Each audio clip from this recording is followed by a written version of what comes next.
നമസ്കാരം, ഒലിവ് മസാലയിലേക്ക് എല്ലാവർക്കും സ്വാഗതം. ഇത് ആർക്കും വീട്ടിലുണ്ടാക്കാവുന്ന നല്ലൊരു റെസ്റ്റോറൻറ്റ് ക്വാളിറ്റി തന്തൂരി ചിക്കനാണ്. സാധാരണ ഇത്ര ഒരു തന്തൂരി ചിക്കൻ ഉണ്ടാക്കണമെങ്കിൽ നമുക്ക് ക്ലേ ഓവൻ അഥവാ തന്തൂർ ഓവൻ അത്യാവശ്യമാണ്. ഇതിന് ഒരു തരത്തിലുള്ള ഓവനും, കടയിൽ നിന്ന് വാങ്ങുന്ന ഒരു ഓവനും ഇതിന് ഉപയോഗിച്ചിട്ടില്ല. വീട്ടിൽ തന്നെ തട്ടിക്കൂട്ടി ഉണ്ടാക്കാവുന്ന ചിലവ് കുറഞ്ഞ ഒരു ഓവനിലാണ് നമ്മളിത് ഉണ്ടാക്കിയിരിക്കുന്നത്. ആർക്കും ചെയ്യാവുന്ന ഈ ഒരു ഓവൻ സെറ്റപ്പും ആ ചിക്കൻ്റെ റെസിപ്പി ഇനി നമുക്കൊന്ന് നോക്കാം.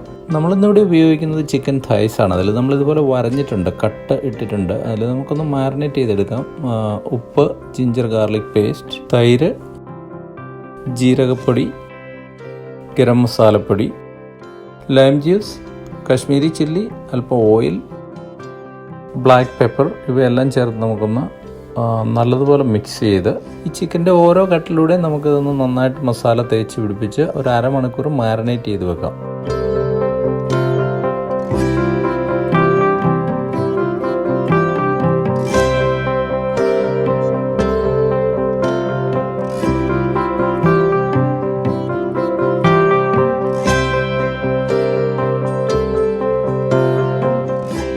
ഇനി നമുക്കൊരു കട്ടിയുള്ള പാനിൽ അല്പം എണ്ണ ഒഴിച്ച് ചിക്കൻ്റെ ഒരു സൈഡ് നമുക്കൊന്ന് 5 മിനിറ്റ് അല്ലെങ്കിൽ 6 മിനിറ്റ് മീഡിയം ഫ്ലെയിമിലൊന്ന് കുക്ക് ചെയ്തെടുക്കാം.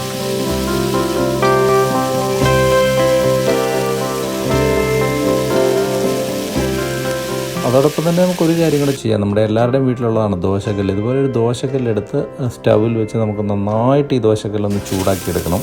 ദോശക്കല്ല് എത്രമാത്രം ചൂടാക്കാമോ അത്രയും നല്ലതാണ്.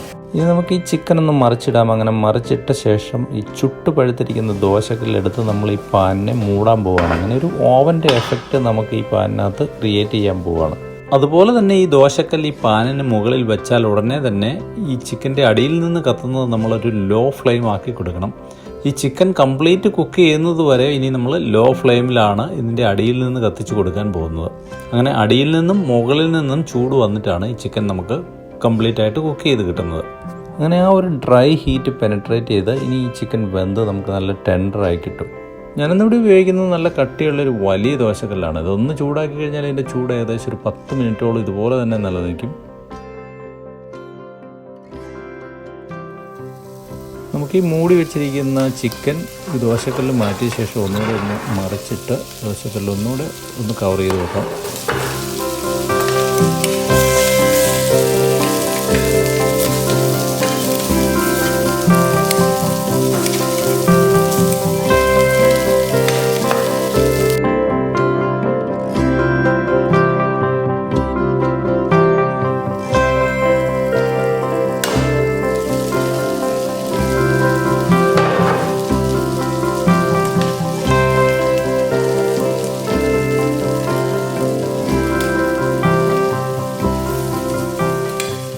അങ്ങനെ ഒരു 2 അല്ലെങ്കിൽ 2.5 മിനിറ്റ് കൂടി ഒന്ന് കുക്ക് ചെയ്ത് കഴിഞ്ഞാൽ നമ്മുടെ തന്തൂരി ചിക്കൻ ഏകദേശം റെഡിയായി. നമുക്കിനി ഈ ചിക്കൻ ഒരു പ്ലേറ്റിലേക്ക് മാറ്റാം. ഇനി ഈ ചിക്കൻ ഒരു സ്മോക്കിനെസ്, അതായത് ഒരു സ്മോക്കി ഫ്ലേവർ വേണമെന്നുണ്ടെങ്കിൽ നമുക്ക് ഒരു സ്മോക്ക് കൂടി കൊടുക്കാവുന്നതാണ്. എങ്ങനെയാണ് ഈ ചിക്കൻ സ്മോക്ക് ചെയ്യുന്നതെന്ന് ഒലിവ് മസാലയുടെ തന്നെ ബട്ടർ ചിക്കൻ്റെ റെസിപ്പിയിൽ കാണിച്ചിട്ടുണ്ട്. ഞാനിന്നിവിടെ ഇത് സ്മോക്ക് ചെയ്യുന്നില്ല. പക്ഷേ സ്മോക്ക് ചെയ്ത് കഴിഞ്ഞാൽ ഈ ചിക്കൻ ഒന്നുകൂടി അടിപൊളിയാവും. അതിലേക്കൊരല്പം ചാട്ട് മസാല നമ്മളൊന്ന് ചേർത്ത് ഒരു നാരങ്ങയുടെ പകുതി കൂടി നമ്മളൊന്ന് പിഴിഞ്ഞ് ചേർക്കുകയാണ്.